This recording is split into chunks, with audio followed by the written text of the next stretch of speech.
வெற்றிவேல் முருகனுக்கு அரோகரா. தமிழோடு தையல் சேனலிற்கு தங்களை அன்புடன் வரவேற்கிறேன். இறைத்தமிழை இசைத்தமிழாய், இயல் தமிழாய், நாடகத் தமிழாய் கேட்க விரும்புவோர் நம்ம தமிழோடு தையல் சேனலை சப்ஸ்கிரைப் பண்ணுங்க, லைக் பண்ணுங்க, ஷேர் பண்ணுங்க. யான் பெற்ற இன்பம் பெருக இவ்வையகம். இன்று தங்களின் வெற்றிக்காகவும் நலத்திற்காகவும் நம்முடைய சேனலில் அனைவருக்கும் வணக்கம். நாம் இந்த பதிவில் ஆடிப்பெருக்கு குறித்த நிகழ்வுகளை தான் பார்க்க போகிறோம். ஆடிப்பெருக்கு ஏன் வந்தது, எப்படி கொண்டாடுறோம், எதுக்காக ஆடிப்பெருக்கு கொண்டாட்டமாக இருக்குது அப்படிங்கிறது தான் இந்த பதிவில் பார்க்குறோம். ஆடிப்பெருக்கில் ரொம்பவும் முக்கியமானது காவிரி ஆறு. காவிரி ஆறுக்கு ஏன் இந்த முக்கியத்துவம் கிடைச்சிச்சு அப்படிங்கிறதும் நம்ம இந்த பதிவில் பார்க்க போகிறோம். முதல்ல காவிரி எப்படி தோன்றியது அப்படின்னு பார்ப்போம். காவிரி அப்படின்னு சொல்லுவாங்க. அதாவது அந்த காலத்தில் ஒரு அரக்கன் இருந்தாராம். அந்த அரக்கனுடைய பேர் சொர்மதமன் அப்படிங்கிறாங்க. இந்த அரக்கர் என்ன பண்ணியிருக்காரு, எல்லாரையும் தேவர்கள் எல்லாம் ரொம்ப துன்புறுத்தி எல்லாரையும் சிறைப்பிடித்து ரொம்பவும் கஷ்டம் கொடுக்குறாரு. அப்போ அந்த மாதிரி கஷ்டத்துலேருந்து தப்பிக்கிறதுக்காக இவர் வர்றது தெரிஞ்சோன்னே ஓடி ஒளிகிறாங்க எல்லாரும். அந்த மாதிரி இந்திரன் ஒரு இடத்துல போய் ஓடி ஒளிஞ்சிட்டாரு. அதாவது தென் பகுதி, நம்மளோட தென் தமிழகம் அந்த பக்கத்தில் அவர் ஒளிஞ்சிட்டாரு. அப்போ இவர் தேடி இவருக்கு கிடைக்கல இந்த அரக்கனுக்கு. உடனே என்ன பண்ணுறாரு, வருணன் அவருக்கு எதிரில் இருக்காரு. அங்கே வருணன்கிட்ட கேட்குறாரு, நீ தென் தமிழகத்தில் தண்ணி, அதாவது மழையே இல்லாமல் பண்ணணும், அவங்களுக்கு தண்ணி கஷ்டப்படணும். அப்போ தண்ணி இல்லாததுனால இந்திரன்லாம் வெளிப்படுறதுக்கு வாய்ப்பு இருக்குது அப்படின்னு சொல்கிறாரு. இவர் இந்த அரக்கனுக்கு பயந்து வருணன் என்ன பண்ணுறாரு, மழையே இல்லாமல் பண்ணிடுறாரு. தென் தமிழகமே வறண்டு போயிடுது. எல்லா இடத்துலையும் வறட்சி, எல்லா இடத்துலையும் உணவு பஞ்சம், இதெல்லாம் வந்துடுது. இதையெல்லாம் பார்த்துட்டே இருக்காரு அகத்திய மாமுனிவர். அவருக்கு ரொம்ப கவலையாக இருக்குது. தென் தமிழகம் ஏன் இவ்வளோ கஷ்டப்படுறாங்க எல்லாரும் தண்ணி இல்லாமல், நம்ம இதுக்கு ஏதாவது ஒரு வழி பண்ணணும் அப்படின்னு சொல்லி பிரம்மாவை நோக்கி தவம் இருக்காரு. அப்போ பிரம்மா அவருக்கு முன்ன பிரதட்சணமாயி சொல்கிறாரு, இதுக்கெல்லாம் சிவபெருமான்கிட்ட தான் நீங்கள் போகணும் அப்படின்னு சொல்லி. சரின்னு இவர் என்ன பண்ணுறாரு, அகத்திய முனிவர் சிவபெருமான்கிட்ட போய் கேட்குறாரு இதுக்கு என்ன வழி அப்படின்னு.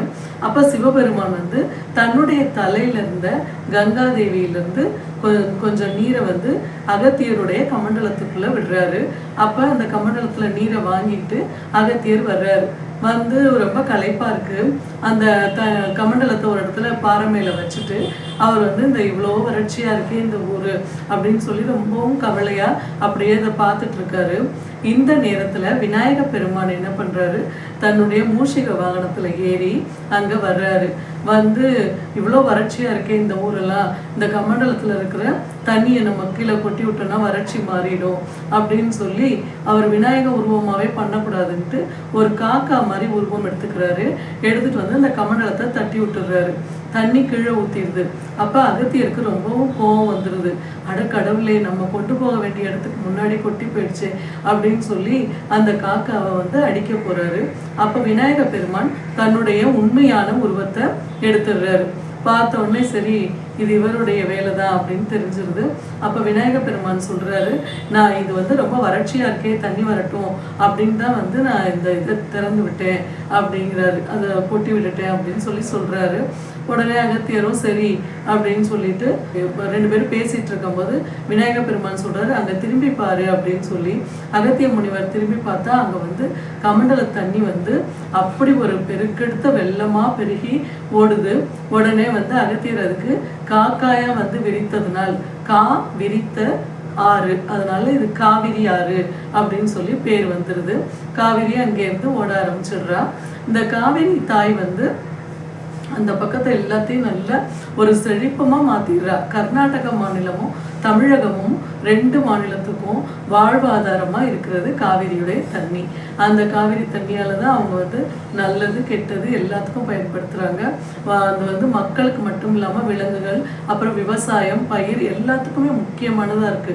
அதனால காவிரி தாய் அந்த தண்ணியை பார்த்தோன்னே எல்லாருக்கும் ரொம்ப சந்தோஷமா இருக்கு. அதனால காவிரியை அவங்க தன்னுடைய வாழ்வாதாரமா இருந்ததுனால மக்கள்லாம் வணங்க ஆரம்பிச்சாங்க. அந்த காலத்துல எல்லாம் இயற்கையை தானே வணங்குவாங்க. அந்த மாதிரி இயற்கையான அந்த காவிரியை எல்லாரும் வணங்க ஆரம்பிச்சாங்க. இதுதான் காவிரியுடைய கதை. இப்போ அந்த மாசத்துல ஆடி பெருக்கு மாசத்துல வந்து புதுமண தம்பதிகளை பிரிச்சு வைப்பாங்க ஆடி மாசத்துல. ஏன் அப்படின்னு பார்த்தோம்னா அதுக்கு ஒரு கதை சொல்றாங்க. இது எல்லாமே செவி வழி செய்திகள் தான், ஒரு சத் சங்கத்துல கேட்டது தான் நான் சொல்றேன். நமக்கு இப்போ இந்த மாதிரி பழங்காலத்துல நடந்த எதுக்குமே நம்மளால வந்து ப்ரூஃப் பண்ண முடியாது. எல்லாத்தையும் ஒரு புத்தகத்துலேயோ அல்லது மற்றவங்க சொன்னதுலேயோ கேட்டு தான் சொல்கிறோம். அந்த மாதிரி வந்து இந்த புதுமண தம்பதிகள் ஏன் பிரித்து வைக்கப்படுறாங்க அப்படின்னு ஒரு கதை தெரிஞ்சது. அது என்னன்னா, ருத்ர மகாராஜான்னு ஒருத்தர் இருக்காரு. அவருடைய மனைவி வந்து மந்திரமாலா. இந்த ருத்ர மகாராஜா வந்து ஆடி மாதம் 1ஆம் நாள் வந்து இலங்கைக்கு போர் புரிய போறாராம். அவர் போகும்போது அது ரொம்ப கொடூரமான ஊராச்சே அப்படின்னு சொல்லி அவருடைய மனைவி பயப்படுறாங்களாம். அப்ப அவர் சொல்றாரா, நீ பயப்படாத, நான் வந்து கண்டிப்பா திரும்பி வந்துருவேன், நான் எல்லாரையும் படை வீரர்களையும் கூட்டிட்டு போறேன், இந்த என்னுடைய நாயையும் நான் கூட்டிட்டு போறேன், நாங்க வந்து எல்லாருமே திரும்பி வருவோம். அப்படி எல்லாரும் நாங்க திரும்பி வரலன்னா இந்த நாய் மட்டுமாவது திரும்பி வரும். இந்த நாய் மட்டும் வந்துச்சுன்னா நீ வந்து நாங்க எல்லாரும் இறந்துட்டோம்னு நினைச்சுக்கோ, இல்லை நாங்க எல்லாரும் சேர்ந்து வந்தோம்னா நீ சந்தோஷமா இருக்கலாம் அப்படின்னு சொல்லிட்டு ஒரு காமாட்சி அம்மன் விளக்கையும் ஏற்றி வைக்கிறாராம். இந்த விளக்கு அணைஞ்சிருச்சு அப்படின்னாலும், இந்த நாய் திரும்பி வந்துச்சுனாலும் எனக்கு ஏதோ ஆபத்துங்கிறத நீ உணர்ந்துக்க அப்படின்னு சொல்லி சொல்றாரா அந்த மந்திர மாலைங்கிற தன்னுடைய மகாராணி கிட்ட. சரி அப்படின்னு சொல்லிட்டு அந்த மகாராணியும் அந்த ராஜாவை வந்து வழி அனுப்பிட்டு காத்திருக்காங்க. அப்ப என்ன ஆகுதுன்னா, அந்த காவிரி ஆத்துல வந்து வெள்ளம் பெருக்கெடுத்து ஓடுது. எல்லாராலையும் அதை கடக்கிறது ரொம்ப சிரமமா இருக்கு. ஆனா வந்து மனிதர்கள் இருக்கக்கூடிய எல்லாரும், ராஜா அவங்க கூட போனவங்க எல்லாரும் நீச்சல் அடிச்சு அந்த பக்கம் கரைக்கு போயிடுறாங்க. ஆனா இந்த கூட போன நாயால அந்த இதுல வந்து ஆத்த கடந்து போக முடியல. நான் எப்படியாவது போகலான்னு சொல்லி ரொம்ப நாளைக்கு அது வந்து முயற்சி பண்ணுது. ஆனால் அதால் போக முடியல. சரி வேற என்ன போக்கிடும், அந்த மகாராணிட்டே வந்துடலான்னு சொல்லிட்டு நாய் வந்து திரும்பி வருது. அந்த நேரத்தில் காற்று அடிக்குது. அந்த காற்றுல விளக்கும் வந்து நல்லாயிடுது. உடனே வந்து மகாராணி பார்க்குறாங்க, வேற யாருமே வரல, நாய் மட்டும் வந்துடுச்சு, இங்கே விளக்கு வேற தீபம் வந்து அணைஞ்சு போச்சு. அப்போ நம்மளுடைய மகாராஜாவுக்கு ஏதோ ஒரு துன்பம் நடந்திருக்கு அப்படிங்கிறத மகாராணி புரிஞ்சுக்கிட்டு உடனே ரொம்ப கவலையாயிடுறாங்க. ஏன்னா எல்லாரும் இறந்து பட்டுட்டாங்க போல இருக்கு, நம்மளுடைய மகாராஜாவும் இறந்து போயிட்டாரே அப்படின்னு சொல்லி அந்த என்னென்ன சடங்குகள் செய்யணுமோ, மகாராஜா இறந்து போயிட்டா அது எல்லா சடங்குகளையும் செஞ்சுட்டு அந்த மகாராணியும் தன்னுடைய அந்த அழகிய அலங்காரங்களை எல்லாம் கலைத்து தான் ஒரு விதவை பெண் போல தன்னை வந்து மாத்திக்கிறாங்க. மாத்திட்டு இப்படி இருக்காங்க. திடீர்னு ஒரு நாள் பார்த்தா மகாராஜாவும் அவரோட போன வீரர்கள் எல்லாரும் திரும்பி வராங்க. இவங்க எல்லாருக்கும் ரொம்ப ஆச்சரியமா இருக்கு. இப்போ மகாராஜா வந்து பார்க்குறாரு, மகாராணி வந்து இந்த மாதிரியான ஒரு கோலத்தில் இருக்காங்க. அடடா அப்படின்னு சொல்லிட்டு என்ன ஏதுன்னு எல்லாத்தையும் பேசி எல்லாரும் தெரிஞ்சுக்கிறாங்க. உடனே மகாராஜா என்ன பண்றாரு, நான் அவனுக்கு திரும்பவும் தாலி கட்டுறேன் அப்படின்னு சொல்லி ஆடி பெருக்கன்னைக்கு அந்த அம்மாவுக்கு திரும்பவும் தாலி கட்டினாரு. அதாவது ஆடி 1ஆம் தேதி அவங்க எல்லாரும் இதுக்கு போனாங்க போருக்கு. ஆடி 18ஆம் தேதி அவங்க திரும்பி வந்துட்டு அந்த மகாராணிக்கு தாலி கட்டினாரு. அன்னைக்கு வந்து ஒரு மறு தாலி வாங்கிக்கிட்டாங்க அந்த அம்மா. அதனால தான் வந்து அந்த புதுமண தம்பதிகளுக்கு வந்து அந்த சமயத்தில் நம்ம வந்து புது தாலி பிரித்து கோர்க்கிறது அப்படின்னா நீண்ட ஆயுளோட கணவன் இருக்கிறதுக்காக இதை செய்கிறாங்க அப்படின்னு சொல்லி நம்ம கேள்விப்பட்டிருக்கோம். அதனால அந்த தாலி பிரித்து கோர்க்கிற நிகழ்ச்சி இது அந்த காலத்தில் இந்த கதையின் மூலமாக வந்தது அப்படின்னு சொல்கிறாங்க. அப்புறம் வந்து ஆடி மாதம் அந்த பிரித்து வைக்கிறது இன்னொரு இது என்னென்னா, அந்த நேரத்தில் வந்து இவங்க குழந்தை உருவானா சித்திரை மாதத்தில் குழந்தை பிறக்கும். அது வந்து ஏன் அப்படின்னா ரொம்பவும் வெயிலாக இருக்கும், இந்த தாய்க்கும் சேய்க்கும் ரொம்ப கஷ்டமாக இருக்கும், அந்த நேரங்களில் பிரசவம் வர்றது வேண்டாம் அப்படின்னு சொல்லி அந்த காலத்தில் ஆடி மாதத்துக்கு பிரித்து வச்சாங்க அப்படின்னும் சொல்லுவாங்க. இந்த மாதிரி தான் வந்து புதுமண தம்பதிகள் தாலி பிரித்து கோர்க்கிறதும் அவங்கள பிரித்து வைக்கிற கதையும் வந்தது அப்படின்னு சொல்லி நம்ம வந்து தெரிஞ்சுக்க முடியுது. அப்புறம் வந்து நம்ம ஏன் வழிபடுறோம், காவிரி தாயை நம்ம ஏன் வழிபடுறோம் அப்படின்னு சொல்லி பார்த்தோம்னா, ஒரு ராஜா இருக்காரு கனக மகாராஜான்னு. அவருடைய மனைவியும் மகாராணியும் அவரும் வந்து சோழ நாட்டில் வந்து ஆட்சி செய்கிறாங்க. அப்போ இந்த சோழ நாடு வந்து ரொம்பவே சோழ நாடு சோறுடைத்து அப்படின்னு சொல்லுவாங்க. ரொம்ப வளமான நாடு. காவிரி தாய் அங்கே வந்து நல்லா பாஞ்சு எல்லாருக்கும் நல்ல வளங்களை எல்லாம் கொடுக்குறாங்க. நம்ம விவசாயமாக இருக்கட்டும், காடுகள் கரைகள் எல்லாமே, அதே மாதிரி வீடுகள் மாளிகைகள் எல்லா இடங்குமே வந்து தண்ணிக்கு பஞ்சம் இல்லாமல் ரொம்பவும் நல்லா எல்லாரும் சுகமாக வாழ்ந்துட்டு இருக்காங்க. ஒரு சமயம் என்ன ஆகுதுன்னா, ஸ்வேதவனம் அப்படிங்கிற ஒரு இடத்துல வந்து ஒரு பெரிய பள்ளம் விழுந்துருது. அந்த பள்ளத்துக்குள்ள போய் இந்த காவிரி தண்ணி விழுது. சரி, விழுந்துட்டு அப்புறம் ஓடுன்னு பார்த்தா அது அவ்வளோ பெரிய பள்ளமா இருக்கு.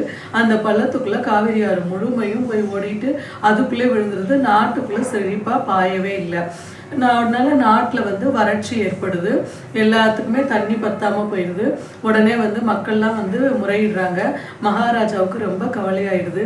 காவிரி நமக்கு இந்த அளவுக்கு உதவியா இருந்தது, இப்ப காவிரி போய் இந்த மாதிரி வந்து பள்ளத்துக்குள்ள விழுந்துருச்சு அப்படின்னு சொல்லி ரொம்ப கவலைப்படுறாரு. அவர் சிவபெருமான ரொம்ப வணங்கக்கூடியவர். அவரும் அவருடைய மனைவியும் 2 பேரும் வந்து சிவபெருமான்கிட்ட போய் வேண்டுறாங்க. கடவுளே, எங்களுக்கு வந்து எப்படியாவது பழையபடி காவிரி தண்ணி கிடைக்கணும், எங்கள் மக்கள்லாம் செழிப்பாக இருக்கணும், எங்கள் நாடு செழிப்பமாக இருக்கணும் அப்படின்னு சொல்லி கவலைப்பட்டு வேண்டிக்கிறாங்க. ஆனாலும் சிவபெருமான் அவங்களுக்கு கண் திறந்து பார்க்க மாட்டேங்கிறாரு. ரொம்பவும் இவங்க வேண்டி கடைசி நிமிஷம் வரைக்கும் எதுவுமே நடக்கலை. அப்படிங்கும்போது ரொம்ப கவலையாயிடுது. சரின்னு ராஜா என்ன பண்ணுறாரு, ஒரு கத்தி எடுத்து தன்னுடைய தலையை தானே கொய்துடலாம், நம்ம வந்து தற்கொலை பண்ணிக்கலாம், அப்போ நம்மளோட தலையை வந்து காணிக்கையா இந்த சிவபெருமானுக்கு கொடுக்கலாம், அப்படியாவது அவர் வந்து ஏதாவது ஒரு நன்மையை நம்ம நாட்டுக்கு செய்யட்டும் அப்படின்னு சொல்லி என்ன பண்றாரு, ஒரு கத்தி எடுத்து தன்னையும் தன் மனைவியும் 2 பேரும் வெட்டிக்கிறாங்க. அந்த நேரத்துல அந்த கத்தி வந்து மாலையா அவங்களுடைய கழுத்துல வந்து விழுதுதான். அந்த மாலையா விழுந்த உடனே சிவபெருமான் வந்து ஒரு அசரீரி மாதிரி சொல்றாராம். என்ன அப்படின்னா, இந்த மாதிரி வந்து ஏரண்ட மகரிஷின்னு ஒருத்தர் இருக்காரு, அவர் வந்து இந்த திசையில இருக்காரு, அந்த திசையில நீங்க வந்து அவரை தேடி போங்க, தேடி போய் அவர்கிட்ட வந்து அந்த பள்ளத்துக்குள்ள விழ சொல்லுங்க. அவர் விழுந்தாரு அப்படின்னா உங்களுக்கு இந்த காவிரியோடைய அந்த செழிப்பம் மீண்டும் கிடைக்கும் அப்படின்னு சொல்றாங்க. கடவுள் சொல்றாரு இல்லையா, அதனால அதை அப்படியே நம்பிக்கிட்டு இவங்க 2 பேரும் போறாங்க. அப்ப காட்டுக்குள்ள வனத்துல வந்து ஒரு இடத்துல அந்த ஏரண்ட மகரிஷி தியானம் பண்ணிட்டு இருக்காரு. அவர்கிட்ட போய் இவங்க வந்து இதெல்லாம் சொல்றாங்க. சொன்ன உடனே அவர் ரொம்பவும் சந்தோஷமா, அவர் இதுக்காகத்தானே காத்து கொண்டிருந்தாய் பாலகுமாரா அப்படிங்கிற மாதிரி, இதற்காக தானே ஆசைப்பட்டாய் மாதிரி உடைய சந்தோஷமா இருந்தாரு. அவரு சந்தோஷமா என்ன சொல்றாரு, சரி அப்படிங்கிறாரு. ஏன் அவர் சந்தோஷப்பட்டாரு அப்படிங்கிறதுக்கு ஒரு உட்கதை இருக்கு. நன்றி. வாழ்க வளத்துடன். இப்பவே சப்ஸ்கிரைப் பண்ணுங்க. தங்களின் அன்போடு என்றென்றும் தமிழோடு தையல்.